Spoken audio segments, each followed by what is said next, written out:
It is Wednesday, June 25th, and I have taken over the podcast.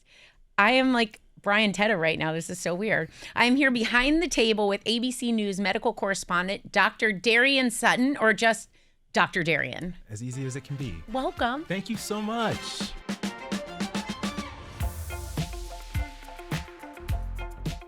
You are so, like, in my mind, I know you, but I don't actually know you. Our entire staff knows you. Every day, someone will be talking about something. They're like, so Dr. Darien said, and I was like, oh, where were you watching him? They're like, no, he was in our office. I can't help it. Every time I walk past your office, there is always a party. So I feel like I need to stop, communicate, and inevitably it leads into medical questions. So here we are. It's that, like, hey, I've got a mark on my back. 100%. Can you? Yeah. So let's start with a little background on you. You're an emergency room doctor. What made you want to go into this field? For me, it was a random coincidence landing into the emergency room. So to help break it down, when you're in your training to try to figure out what type of doctor you want to be, I trained at NYU School of Medicine here in New York City. Not a shabby school? It's pretty okay. And I trained at Bellevue Hospital, which was an incredible experience. Wow. Yeah, it really, really changed my whole perspective of how this world works. And during that time, it was rotating through the different specialties where I landed in the emergency room and just felt the most comfortable. I felt like that was a space where I was needed. And I also just enjoy emergencies. I don't know how to explain it. You are a lifeboat friend, because what I thought of is if I ever went as far as making it through medical school and someone showed me the buffet, I would say, before you even show me the emergency, cut that one off. Because I can tell you I definitely don't want to do anything that's under pressure like that. And I can understand it. I had that first opinion too. When I went down there, I said, oh my gosh, this is not going to be for me. But then it was after I traveled through medicine and went through the different departments that I landed back in the emergency room. And I said, oh, this is actually home. I love that that's where you thrive. Yeah. I'm someone that chokes under pressure, so I feel like we'd be a good friend set. Because with you in my lifeboat, I might make it out alive. But you're now our ABC News medical correspondent. What made you want to bring your medical knowledge to TV? Because those two things, there are some great doctors that could never do TV, and there are a lot of great people on TV that could never be doctors. I think for me, it was the fact of the benefit and the value of communication. Yeah. I think that they teach you so much in medical school, but the one thing we don't talk about enough is how to communicate all this information. And it was what we were talking about before this show started, me traveling to medical appointments with my family that made me realize how when you don't understand something, it can make it really difficult to control a disease process. Yeah. And so what drew me to this, and although there are many differences between being in the emergency room and being on television, there are very much strong similarities in the fact that education is at the center of it. And I felt like it was only inevitable for me to be sitting here talking to you.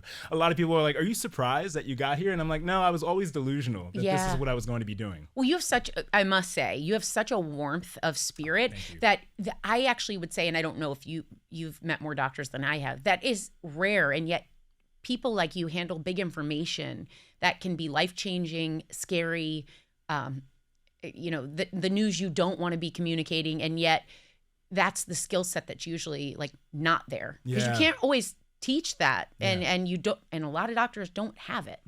So it kind of sets you apart in a beautiful way. I appreciate that. I can tell you're a good person. I wouldn't guess right away, oh, he's definitely a doctor, unless I saw your handwriting and how you Honestly, I think my handwriting's pretty good. But besides that, I do agree with you. I think that there's so much to be said about the value of being able to communicate something really complex and break it down to make it understandable. And I see it every day when I'm talking to patients. I'll have patients, for example, come up to me and they'll go, Doc, every time my sugar drops below 300, that's very high, I eat a donut, because I know that between 200 and 300 is where I like to sit. And then I stop and I think to myself, wait, number one, this patient isn't joking. They're serious. Where did they get this information from? And then how many other people think like this? And so it leads me to having conversations about helping people understand disease. Well, just right when you said that, like, where did they read this? It hit me what you're up against as a doctor. Not only when we joked about Dr. Google, but now with all the information being consumed on social media and a generation of people consuming most of their news through social media and TikTok, you're up against a lot. It's a tremendous wall. To try to scale it is an understatement, I think, when you think about how much you're up against. Yeah. But with that being said, I also know that there is a large population community of people who are following, who are really looking for that evidence and just trying to understand it. And I always remember from the baseline, we're all just trying to understand what's going on so that we can live a healthier life. How do I help people get there with evidence? Yes. I love the evidence part. Now, let's get to some things happening in the news. Right now, the new CDC Vaccine Advisory Board is meeting. You say this is really important for everyone to know about. Why? Well, this meeting, this group, the Advisory Committee on Immunization Practices, is arguably the most important public health group that has existed for over 50 years. When we talk about the changes that have occurred, when you look at the 1990s to today, there are things that simply don't exist because of this group. And they are selected through an independent, highly vetted process. And we saw about 2 weeks ago, RFK Jr., Health and Human Services Secretary, essentially fire everyone on the panel and independently and personally pick members to join that panel. Now, the reason why I think it's so important to understand the significance of that is because that can then detail exactly how most Americans look at vaccines. And I think that that is so important because many people, and I think this is through a lack of education about health history and the history of medicine, simply don't remember what we are up against. And it's so coincidental that we're seeing the real life consequences today. We're about to outpace the highest number of cases of measles that we've seen since 1992. And we have 280,000 children in kindergarten today that are not up to date on their vaccines. And I think what many people might not realize is when public health is working, you don't see it. Yeah. You don't think about it. But when it doesn't work is when it starts landing in the emergency room. And right now it's relatively not noticeable, but soon it will become more and more of a problem. And that's what I get concerned about. Well, I think the most important thing you said there was that this was an independent group of people. And I think when it becomes political is when it becomes a problem. Yes. Like, it almost has to stand outside of politics with just data, evidence, numbers. So what are some of your biggest concerns over vaccine headlines? I know you mentioned the measles. Yeah. Well, my hope with these meetings, I always come with it with a moment of optimism. My hope with this is that we still get to see clearly what the evidence is. A lot of these meetings are happening, and I want to encourage people, there's a lot of noise, but there's very little new evidence. We're not talking about a brand new groundbreaking study. We're not talking about something that's going to change the way that we've done things before. We're seeing new opinions that might not have the evidence might not have the evidence behind them to help people be able to make decisions. And I think it's important to understand that data is what separates our personal opinions from actual decisions and realistic outcomes that you want to, strive for when you're talking about trying to be better and trying to get the best option, which has the most evidence behind it. When you take that away, it can lead people just to following random directions, and that is what's scary. Well, and the problem with a lot of people that are almost conspiratorial about things like vaccines and stuff is it extends to they question all actual authority. So the people with the very things like a degree as a doctor that I look for, the opposite is true. They don't want anyone that has those, because that is the conspiracy, which is like, where do you go from there? Yeah. But I have 3 kids under 9, and I like to vaccinate my children. I grew up under that. My mom's a medical nurse. We were big believers that you're going to get a pinch, but it's going to help you in the long run. So what's your advice to parents about vaccines right now? My mom's a nurse too, so we both share that. We should join a support group. I know. When your mom's a nurse, you have a different life growing up. Oh, you do, but aren't they the best? I have such deep respect for nurses. 100%, and doctors that know that 100%. are also not always the case, but the nurses save the world. They run the hospital. They do. Yeah, it's the most important, arguably the most important position in the hospital. I agree. And the most common position to interface with patients, more so than doctors. So absolutely 100%. I hope that every nurse knows that I work with and that exists, the value that they have within our communities, keeping us safe. And I'm biased, because my mom was a pediatric nurse. We also love our moms. And we love our moms. My mom is a hero, but I just think it's so important. But back to your question about having young children and what to say or what to ask, I think just asking your pediatricians, people who have the background, the experience, and the evidence, what is the data, and asking what is the risk. I think a lot of the times in these discussions, you'll see exaggeration of risks and you'll see minimization of benefits.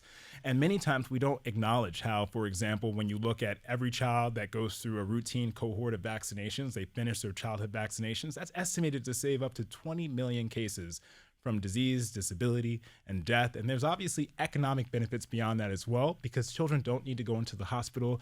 You don't have an overcrowding of hospitals, and you're able to treat the community. And that's one of the reasons why vaccines help protect all of us.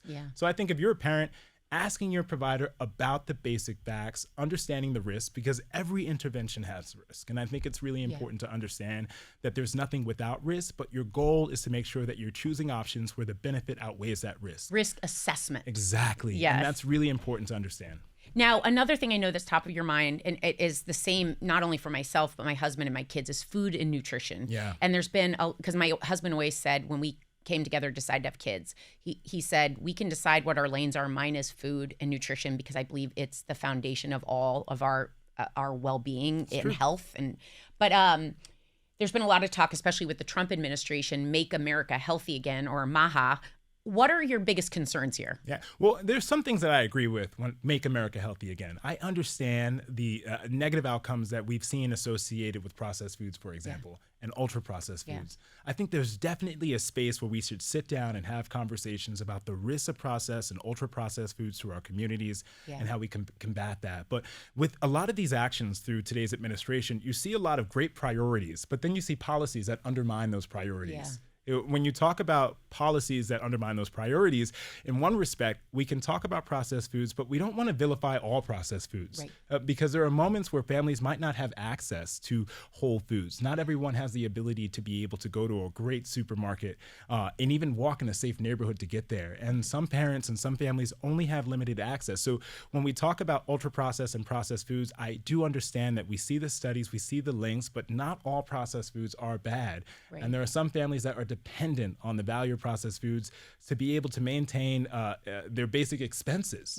Because when you have to choose over food versus other things in life, then that is when it becomes a financially toxic experience. And so I think in one respect, yes, we should definitely talk about processed and ultra-processed foods, but we should also look at it with a scalpel instead of a buzzsaw in terms of identifying the specific areas that we can make changes where we still provide people with access to food without taking things away. I think when we talk about food insecurity, for example. There was a funny, it's not funny, but it was in a comedy, and there was a woman checking out, and it's a comedic actor. She has a head of broccoli, and then she has this multicolored cereal. And she's checking out, and the woman prices out the broccoli, and she goes, "Are you kidding me? This was $1.50 and the broccoli only has one ingredient. What are you talking about?" And like that really sums up the sad part of this is that to eat a certain way, especially when we talk about social programs, things that are supplemented, it's some of the worst. So I love your approach of saying go after the worst things and get that out, but not come at it like you can't turn the whole thing upside down right away. It's hard to do that when you're taking options away and then you're also decreasing access to food support programs. And so then inevitably you'll have families that don't have any option. And food insecurity is one of the biggest causes for chronic health disparities. So when we talk about trying to fix chronic health disparities and trying to understand the basis of chronic disease, it is usually due to a lack of access rather than this idea of gluttony. I think a lot of people, for example, I'll use diabetes as an example. A lot of people think that diabetes comes from this idea of gluttony. You're just eating too much, you're eating this, but most often it comes from the lack of nutritional options. And when you have a lack of nutritional options, you increase your risk of insulin resistance, which is when your body doesn't respond to insulin because you're eating so many products that don't have great nutritional value. And then that increases your risk of diabetes, which is, by the CDC estimates, the most expensive disease to have in this country. And we see an overrepresentation in communities where there is low-income communities and communities that don't have access to supermarkets. And again, that's not from gluttony. That's due to a lack of access to nutritional sources for food. Now, we actually had a scary moment at the show last week. Sunny ate something. I heard. I'm only laughing now because the response and what went down, what we were all laughing about. But she's okay. We still have Sunny with us. She's among the living. I saw her this morning. Everything's good. But what do you recommend to people who unknowingly consume something they're allergic to? That is one of the scariest things to experience. I think going through an allergic reaction, especially if you're not sure if you're allergic to something and you're not sure where your body is going to take you, I can understand. I've seen many patients who come into the emergency room with similar experiences. So when you're experiencing the signs of an allergic reaction, which can include hives or itchy skin. Sometimes she started to feel like she had blisters on her mouth. On your mouth, sometimes swelling, even more dangerously, decreased breathing or wheezing or changes in your voice. Those are red flags that you definitely need to get to the emergency room. But if you notice the beginning signs where you might have an allergic reaction, that's when you stop.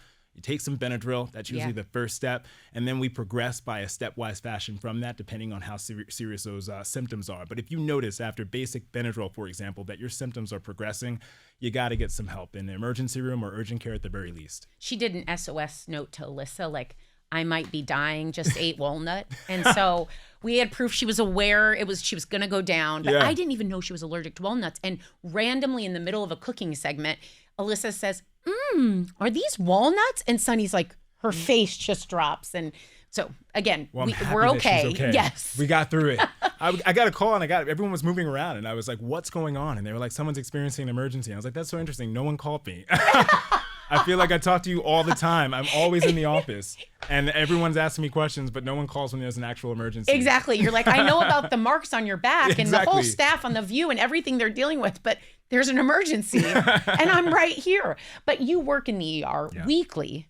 So what are some of your craziest things you see? Everyone always asks this question. I feel like it's like very much when people meet me outside socially, they're like, well, you're an ER doctor. What do you, and it's so hard to think about what things have been crazy because I think for me, at least, the things I think about work are the same things other people think at work. Yeah, they're all normal to you. All the normal things. Also the interpersonal relationships with the people you work with. You're more frustrated over the fact that the printer doesn't have working paper rather than so relatable, Dr. Patients. Darien. Maybe I could have been a doctor, you guys. You could have been. I believe so. Everyone on TV, I see a little bit of an emergency physician in them. But no, I think there's always, people love to say, what are you pulling out of people? There's always that story. And I wish that I had a really good one, but I don't, I don't. I think what I'm reminded of when I think about my experience in the emergency room is how so many of my patients teach me. And I think that it's so interesting because medicine is this idea of a lifelong career of education. Yeah. What they don't tell you is that most of that is going to come from everyday people that are experiencing emergencies, and you get a moment to think or see what it looks like to live in another person's shoes, to see what the reality of other people are out there. And it's one of the reasons why I will never stop working in the emergency room, because it always gives me a reminder and a reality check of what people are going through. So I wish I had a great story, but I don't have. No, but I want to ask you, do you ever cry? Like, have you ever had instances, because you seem so warm and lovely, and there are people that say to do the job I do, I have to separate myself. But I think your magic is probably that you don't separate what you do. And you've probably had losses. Like, how can you tell me? You don't have to tell me a specific one, but how is that for you? I cry all the time. I think it's really healthy to cry. I try not to cry when patients are crying. I think that... Please don't cry over me in the emergency room. Oh my God, the doctor's going down. I feel like if my doctor started crying, I'd be like, wait a minute. I'd probably wake up and be like, well, it's not that serious. What if I stop crying and now you're still crying? So I think most of my crying happens usually in a private bathroom right after the event. But absolutely, one of the most important experiences I had as a training physician, I was working with a supervising physician. Her name was Dr. Shannon McNamara. And declaring death is unfortunately a part of my everyday life. That makes my heart race just hearing that. It is a sad reminder about our experience on this earth and how we can't be, tomorrow isn't guaranteed. Yeah. And declaring death is one of those common experiences, or an experience that I have that is more common than my friends.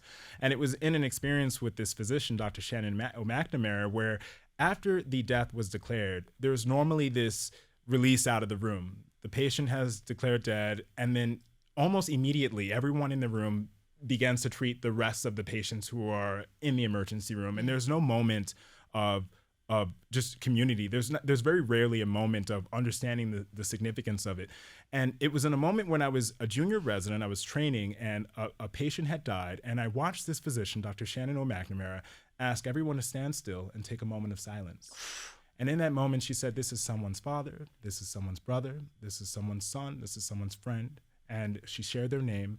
And it gives me goosebumps today, because after that moment, every death I've declared, I have followed in her footsteps. And I think it has allowed me to give respect to the work that we do and how important it is, but also the reality that these patients are people, and they have their own experiences, and there's so many times in the emergency room where you can forget that. Yeah. Because you're constantly walking into one room after another, and you forget that that person, their whole day revolved around that 15, 20-minute experience. They were terrified, and they don't know the outcome. And I think it's a reminder to slow down. Yeah. And to respect people's lives, and to understand that people make different decisions for different reasons. And there are reasons that you may not ever understand, but you always have to respect them. There's something that haunts me still this day. Last year, my husband and I went to our town where they block it off, and we're there. It's early. It's like noon. This band's setting up, and this man was sitting there, and he looked like he wasn't doing well. And some smart ass guy was like, "Oh, he looks drunk to me." And I'm thinking, it's noon. That's a little weird. And the guy's there, a police officer's there, and I keep hearing people go, "Is the ambulance coming? Is the ambulance coming?" And the man like doesn't look well. He's like he's sweating, and he looked maybe my age, like young. And he's sitting there, and all of a sudden he throws up, and this other guy's like, "See, I told you he was drunk." And I'm thinking, this doesn't feel like drunk. So I'm looking, and everyone's like, "Where's the ambulance?" Like no one can hear anything. And the man's like, "I'm so sorry." And the police officer, like no one's really being great. The ambulance finally comes. They take him. He was moaning at that point. He'd fallen off his chair. And I'm like, Max and my husband and I were like glued to it. And I'm like, is there anything we can do? And other people were saying the same thing. And they finally take him, and we come back to the restaurant, and we love this place in our town. And the guy said that man died. And it haunted me so much that I looked up what band he was in. I found them on Instagram, because what plagued me was that man had 3 kids. And I thought, I was with him in his last, they didn't get to be there. But that man, as he did that, we're all standing around, and you feel this helplessness, not as a doctor, just watching. And I've never forgotten, when I think of people passing, that there are people like that I saw him last. I saw as he was worried his wallet had fallen out, and they were like, "Sir, we have it." And he's like, "I'm so sorry, that smells," because he'd thrown up. And they're like, "Don't worry." And his bandmates grabbing his shoes. And like, I remember writing, thinking like, how long did he know those bandmates? How close were they? You know, like, how are his kids? Like, I was haunted finding out he had passed, and it's never left me. Like, every cardiologist I meet, I'm like, was it the ambulance time? And they're always responsible. They're like, we can't know. Yeah. But to know you do that all the time, and see those moments where you're the last person that life sees, and then they're just gone. It's a harsh reminder of the reality that we live in. It also leaves me with a feeling of feeling grateful.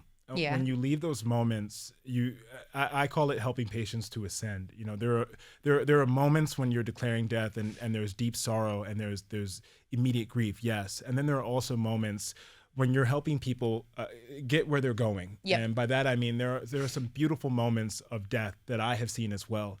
And I try to remember both of those experiences. That's a great way to look at it. Because it can be really daunting. Yeah. To talk to someone, to experience emotion, and then the next time you know about them or understand them, they're not here. Yes. And I think that's a specific experience that I think we all have to acknowledge. And there is no human that is more powerful to just be able to forget that. I think we always need to make sure. I'm always like, maybe I should have become a doctor so I could learn to handle that better. But you can see the lifeboat problem right now. Like, where is help? Let's get someone in here. You know, and I think it's, even as a physician, hearing about that patient and how he was in a moment of need where he might not have been able to get that need immediately, that stops me all the time as well. And so I like to cherish the feelings that I have for people and not try to push them under the rug, because I think that helps me be a better doctor. Well, and what I read later, which has made me feel a little better, is they canceled the first few years we lived in this town. They had this thing.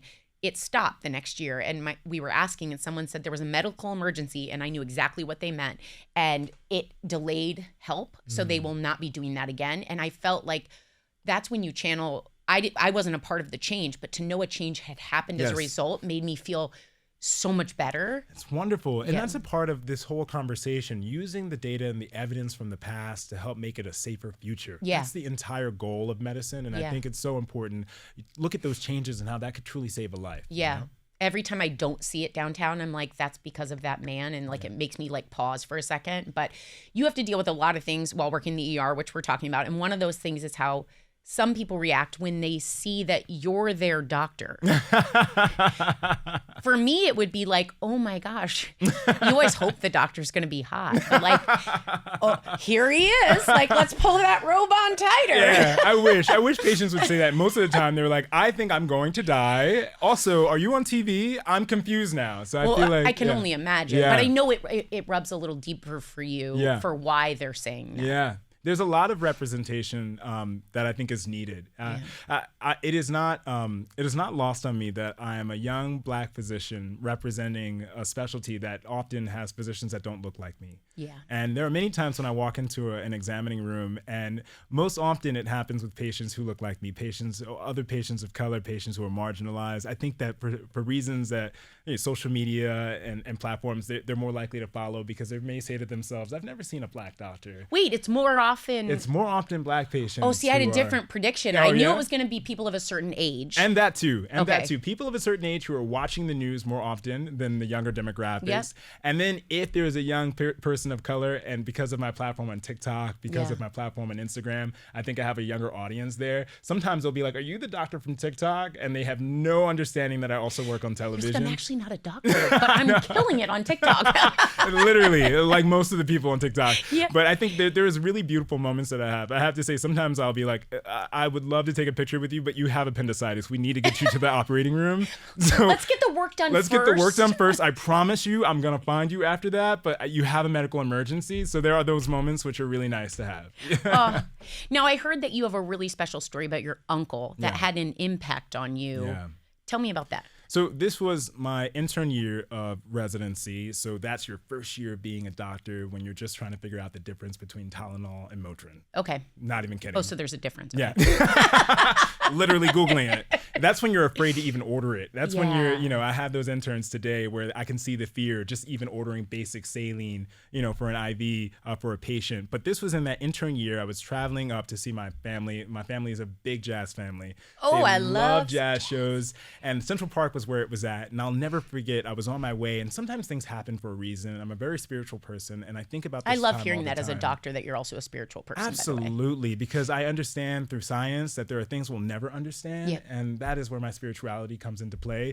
But I remember distinctly, for one reason or another, getting off on Columbus Circle at the bottom of Central Park. I needed to go to the Upper West Side to Central Park, and for some reason I said, you know what, the train isn't for me today. I'm going to get off the train and get in a cab. And I had happened to pull up right when my Uncle Ed and my father were unpacking the car.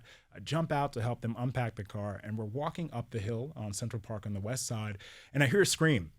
And I turn around, and my Uncle Ed is on the ground having what I thought at the time was a seizure.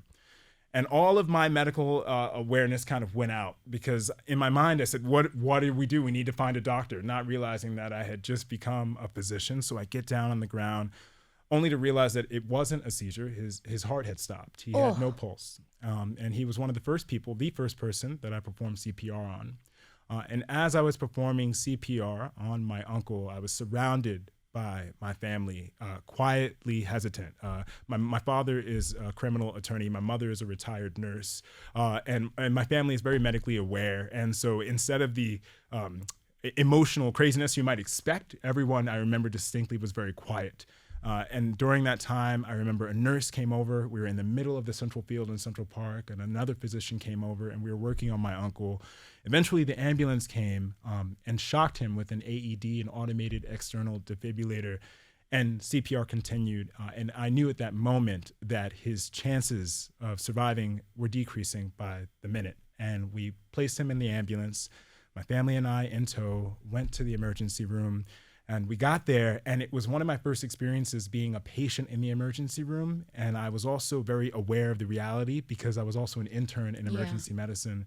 And when the physician stepped outside and asked my family if they would like to come into the room to witness the work on my uncle, I knew that was a very kind way of telling my family that would be the last time that they would likely see my uncle alive. And my father agreed to walk in, and I remember distinctly I was too afraid to walk into that room.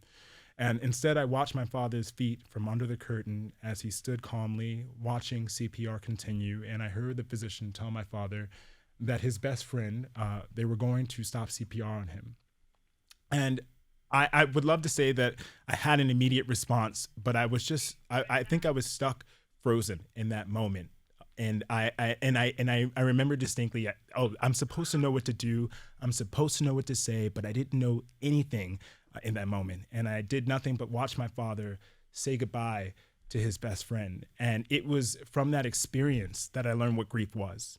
I learned that grief isn't about picking people up from the ground and wiping their tears. I learned that grief was very much sitting in it with people and helping them to release their emotion and experiencing it with them and taking that time. It was a hard lesson in life, but it helped me to understand that grief isn't something that you just skip over. It's something that changes you forever. Yeah. And it gave me so much more respect when I'm talking to patients and I'm helping them in that initial moment of grief understand that they're entering into a new part of their life. And I think from my personal experience, whatever spiritual world had put me in there, it helped me to understand and helped me to be a better physician. And I work today in those acute emergencies, thinking of my uncle's experience and trying to make sure that I can be that accommodating physician that can hold your hand through those first steps of grief, because I'll never forget that physician that helped mine.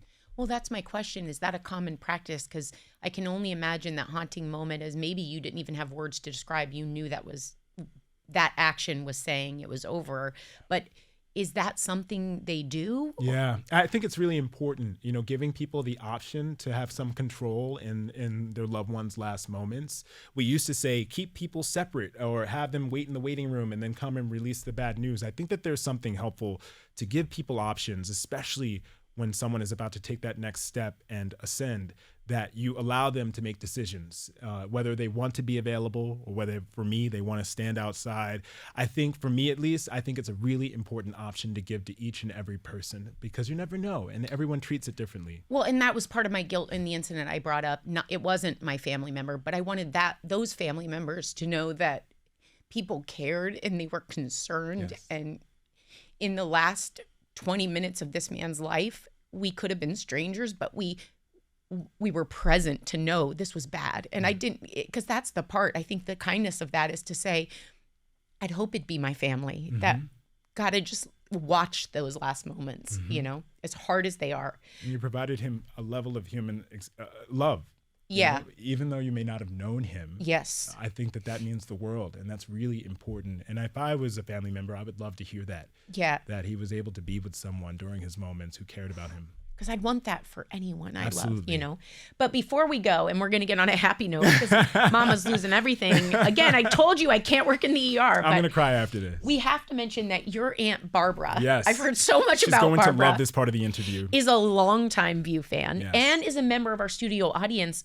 Often. Now I'm dying that I haven't known it was Aunt Barbara. She sits in the audience, probably front row more often than you think. I bet if I see her, I'm going to be like, you're Aunt Barbara? I'm going to have to show you photos after Please. this because it's so funny. She's been in this building. We're in a new building now, Yeah. this beautiful office. She was telling me where to go. She was like, when you come downtown, you're going to get off on this street and get on that street. And I said, how do you know? And she goes, I've been in the studio already. It's like, sweet pea, I listen. said, I don't even know where my office is in that building yet. And so she has been a devoted member of the audience of The View. And it's so funny because it was before I even got the job. She was telling me where we were uptown.